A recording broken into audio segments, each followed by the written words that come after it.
첫 번째가 9,100억이고요. 그리고 두 번째는 5조 5천억입니다. 첫 번째 앞의 숫자는 한 사람이 코인 한 개로 작년 한 해 동안 벌어들인 돈이고요. 뒤의 숫자는 바로 그 코인을 샀던 지갑 98만 8천 개가 물려가지고 손실보고 있는 돈입니다.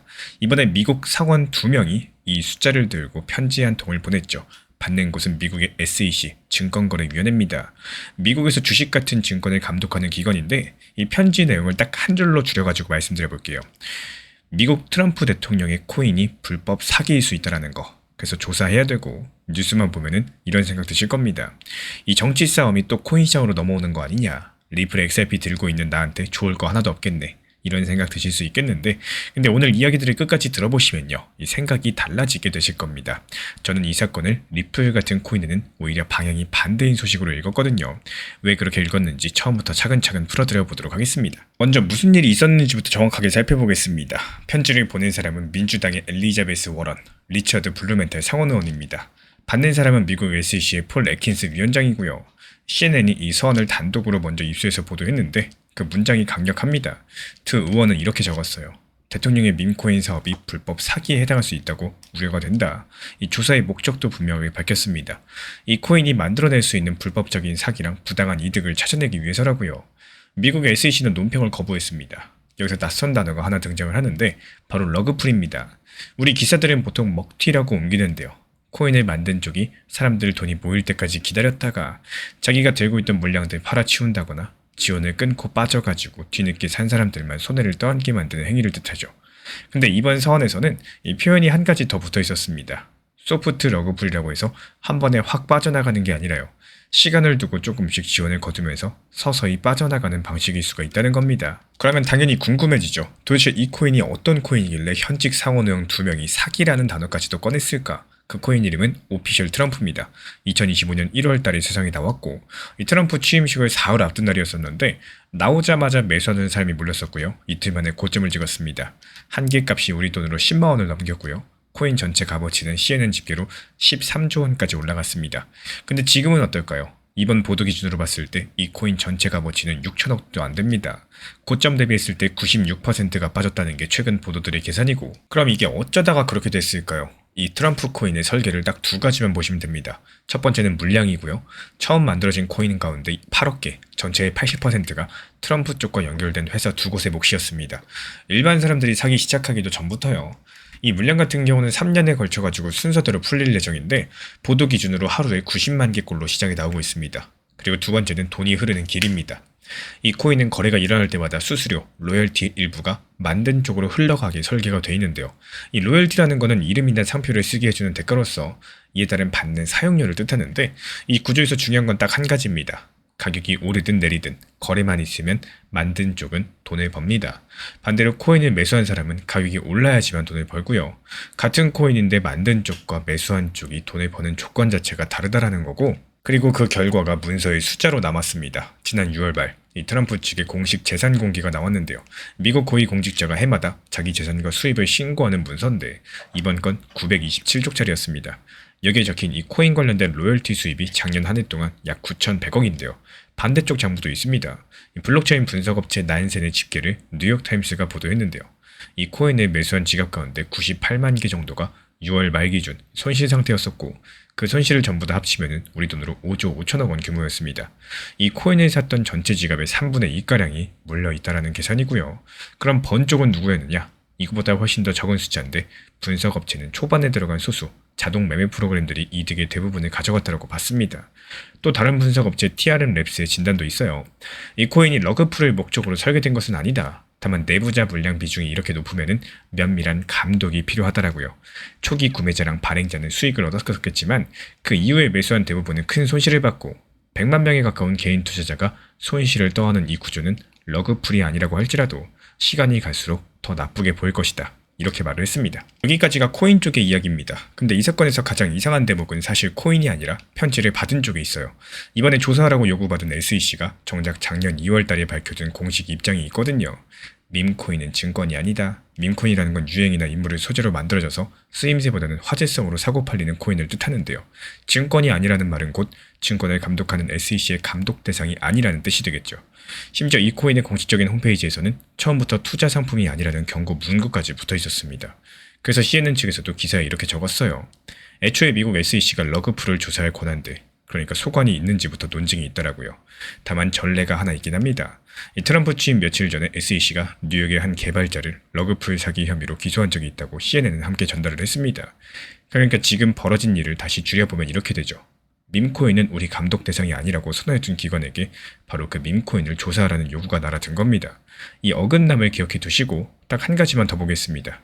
이 편지가 처음이 아닌데요. 먼저 올해 3월달 블루멘탈 의원이 애킨스 위원장에게 편지를 보냈어요. SEC에서 조사랑 제재를 맡는 부서의 책임자가 부임 6개월 만에 물러났는데 이 트럼프 쪽과 가까운 인물들 사건을 윗선이 막았다는 보도가 있으니 관련 기록을 전부 내놓으라는 내용이었습니다. 5월달에는 워런 의원이 트럼프 일가가 세운 코인 회사를 조사하라는 편지를 또 보냈어요. 그 편지에는 목적이 그대로 적혀 있습니다. 미국의 의회가 코인 시장의 큰 규칙을 논의하는 지금 이 대통령과 그 가족이 재임 중에 코인으로 돈을 버는 길을 막는 것이 중요하다. 지난달 27일에는 워싱턴에서 트럼프 일가의 코인 사업을 주제로 공개 토론 행사까지도 열렸고 블루멘탈 의원이 참석을 했습니다. 그리고 8월 3일 이번 공동 서언입니다. 반년 사이에 확인되는 것만 4번, 겨눈 곳은 전부 다 똑같습니다. 코인 시장이 아니라 트럼프 대통령의 코인입니다. 몇 년 전을 떠올려 볼까요? 워런 의원은 선거 때 스스로 반코인 군대라는 표현을 쓸 만큼 코인 산업 전체를 상대하던 사람입니다. 그리고 그 시절 미국 증권당국이 가장 크게 붙었던 소송 상대가 바로 시장 한복판에 있었던 리플 XRP였다는 거, 여기 계신 분들 제일 잘 알고 계실 겁니다. 근데 2026년 여름의 장면은 다르다는 거예요. 같은 의원의 화력이 향하는 곳이 산업 전체가 아니라 딱 한 개 코인입니다. 그게 바로 트럼프 코인이고 시장 안쪽이 아니라 대통령 개인의 코인 하나를 건드리고 있는 겁니다. 이 반코인 진영에서 가장 목소리가 큰 두 이름이 반년 내내 겨눈 관역이 코인 전체에서 코인 한 개로 좁혀졌다는 거, 저는 이 대목에서 한참 멈춰 있었습니다. 이건 코인 시장을 통째로 문제 삼던 싸움이 사실상 끝났고 누구의 어떤 코인이냐 이걸 따지는 싸움으로 성격이 바뀌었다는 뜻이거든요. 그리고 그 위에서 미국 SEC의 답장을 한번 생각해보죠. SEC 앞에 놓인 선택지는 사실상 두 가지입니다. 한 개는 밈코인은 우리 소관이 아니라면서 선을 긋는 답이고, 그럼 밈코인이라는 종류 전체가 투자자 보호의 바깥에 있다는 사실이 다시 한번 공식화되죠. 또 다른 한 가지는 입장을 뒤집고 조사에 나서는 답입니다. 그럼 이번에는 조사의 방향이 밈코인이라는 종류를 향하게 되죠. 근데 이 두 가지 선택지에는 겹치는 결과가 하나 있어요. 코인이라고 다 같은 코인이 아니다. 자산마다 지위가 다르다는 틀이 어느 쪽이든 더 단단해진다는 겁니다. 그리고 그 틀 위에서 XRP가 서 있는 자리를 보시면은 올해 봄 미국의 규제기관 두 곳이 공동 문서로 XRP를 비롯한 큰 코인 여러 가지를 증권이 아닌 상품 쪽으로 정리해둔 상태예요. 한쪽에선 이렇게 지위에 대한 질문이 닫힌 자산이 있고요. 또 다른 한쪽에는 보호 바깥이라는 이렇게 사실이 공식화되어가는 코인이 있는 겁니다. 정치의 조준이 뒤쪽으로 향하면 향할수록 앞쪽에 있는 자산의 자리는 상대적으로 또렷해집니다. 그럼 이렇게 많은 사람들이 잃은 이 코인의 설계에서 결국 남는 질문은 딱 두 개겠죠. 물량이 누구 손에 얼마나 있었나? 그리고 만든 쪽과 산 쪽이 돈을 버는 조건이 같은 방향성이었나?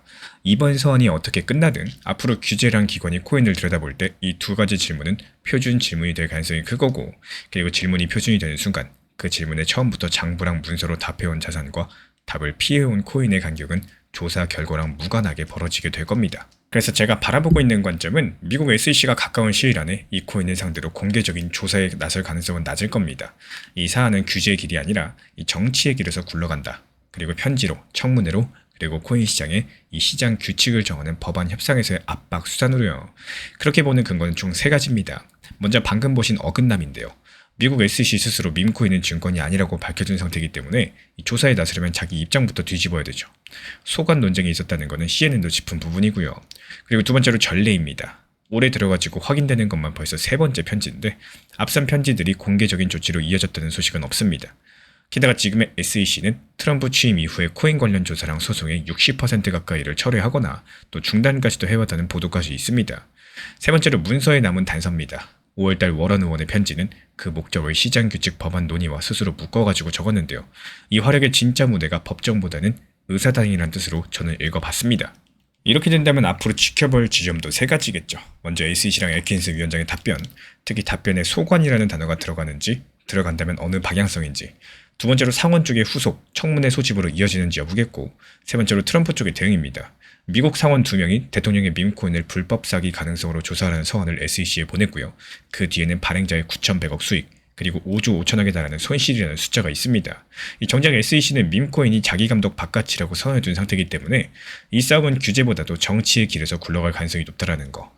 그리고 그 조준이 코인 전체에서 코인 하나로 좁혀진 이 장면 자체가요. 지위가 정리된 자산과 그렇지 않은 코인의 간격이 벌어지고 있다. 이런 신호라고 저는 읽어봤습니다. 우리 구독자분들께서는 어떻게 생각하시나요? 이번 SEC의 답장, 본인들의 소관이 아니라는 선긋기인지 아니면 진짜 조사를 시작할지 댓글로 자유롭게 예상들 남겨주시고 리플 XRP 쪽에는 어떻게 읽히는지까지도 다시 들고 찾아뵙도록 하겠습니다. 현재 제가 안내드리고 있는 정보방 입장에 대해서 관심이 있으신 분들이 최근에 많아지셨습니다. 간단하게 한번 설명드려보도록 하겠습니다. 먼저 항상 무슨 일이 있어도 업비트, 빗썸, 현물 매매로서만 안내드리고 있기 때문에 원칙 매매를 잘 활용하시는 것들을 추천을 드려요. 이 세 가지 방으로서 안내를 드리고 있는데요. 첫 번째로 가장 구독자분들께서 관심 있어 하시는 리플 전용방입니다. 리플 전용방에서는 말 그대로 리플에 대해서 집중적으로 단기 고점과 저점, 그리고 장기적인 관점에 대한 타점과 리플에 대한 시장 브리핑을 안내드리는 방이고요. 이 리플 전용방에서 안내드리고 있는 정보방 타점으로 단기 고점과 단기 저점에 대한 타점을 활용을 하시되 신경 쓰는 매매가 아니라 목표가에 미리 걸어놓고 미국 시장이 활발한 새벽 시간대 혹은 업무 시간대도 신경 안 쓰면서 수익 실현과 저점 추가 매수 타점을 활용하는 방향으로서 안내 도움 드리고 있어요. 리플에 무조건 장기적으로만 보는 게 아니라 메인 비중은 장기적으로 보유하시되 일부 비중은 단기 고점과 저점을 살려가면서 비중과 수량을 늘려나가고 평균 단가를 낮추는 전략으로서 운영하시는 것들을 항상 추천을 드립니다. 그리고 두 번째로 단기 타점의 종합방입니다. 리플을 몰빵으로 장기적으로만 보유하다 보면 결국에 시장의 흐름을 놓치게 되기 때문에 적당한 알트코인들을 비중을 활용하시면서 적극적으로 투자 전략으로 살려나가는 게 정말 중요합니다. 예를 들어가지고 좋은 엔진의 리플 코인을 보유했으면은 그 엔진이 잘 활용될 수 있도록 좋은 기름과 엔진 오일의 역할이라고 생각을 하시면 되는 거예요. 안내드리고 있는 단기 타점의 목표 타점, 성향은 말 그대로 단기적으로만 접근하시는 걸 항상 추천을 드리고 있습니다. 간혹 지금 시장이 안 좋은 단기적인 알트코인이 가능하냐 이렇게 생각하시는 분들도 계신데요. 지금 시장에서 단기 타점이 불안하다라고 느끼시거나 알트코인을 공략하는 게 맞나 이렇게 생각하시는 가장 큰 이유 중에 하나는 시장의 테마에 맞는 코인이 아니라 이미 급등이 나왔거나 주목을 받고 있지 못한 코인들을 공략을 하거나 혹은 목표 타점이 비정상적으로 높거나 혹은 순간적으로 움직임이 나올 수 있는 단기 고점의 타점을 찾지 못해서라고 생각을 해요. 결국에 투자 시장은 순환적으로만 흘러가기에 적당한 알트코인들을 비중에 맞춰가지고 병행하면서 여기서 나온 수익들로 리플의 단기 저점 매수의 계획을 통해 가지고 하나의 톱니바퀴처럼 움직이도록 내 포트폴리오를 구성을 할 줄 아셔야 됩니다. 타점은 말 그대로 단기 타점답게 수익 실현하고 나면 사실 그 이후에 더 상승하던 떨어지던 크게 신경 쓸 필요가 없겠죠. 시간 또한 바빠가지고 걱정할 필요가 없는 게 항상 말씀드린 이런 목표 타점에 미리 걸어두면은 신경을 쓸 필요가 없다는 점을 반드시 생각을 하셔야 됩니다. 그리고 세 번째로는 종합 브리핑방인데요. 중요할 수 있는 속보, 시장 브리핑에 대한 핵심 내용들을 전달드리면서 시장이 어떻게 흘러가고 앞으로의 시장이 어떻게 움직일까 이런 중요 핵심 내용 같은 것들을 전달드릴 뿐만 아니라 메이저 코인과 그리고 스윙과 중장기적인 타점에 대해서 안내드리면서 단기적 관점보다는 조금 보유 기간이 있다라고 하더라도 목표 타점 자체를 높게 보는 방향으로서 안내드리고 있는 방입니다. 대표적으로 최근에 도지코인에 대해서도 목표 타점을 높게 276원의 종합 브리핑방에서 타점 안내드리면서 여유롭게 약 5일 정도 보유하면서요. 도지코인이 상승이 연달아 나오고 있을 때 오히려 과감하게 370원의 목표 타점을 안내드렸습니다. 이렇게 상승이 잘 나오고 있을 때는 대부분 여기서 더 오르는 게 아닌가 이렇게 생각을 하시는 분들이 많이 계시겠지만 항상 적당한 고점에서 수익 실현하는 것들을 목표로 잡는 게 정말 중요하다고 말씀을 드려요. 이렇게 세 가지 방 입장 안내드리고 있기 때문에 항상 업비트, 빗썸으로서 현물에 대해서 안내드리고 있습니다. 비중 조절과 원칙 매매를 통해서 일하거나 바쁜 와중에 신경 쓰시는 매매보다는요. 여유롭게 매도 걸어놓고 편하게 신경 안 쓰시면서 제대로 운영하시기를 추천을 드리겠습니다.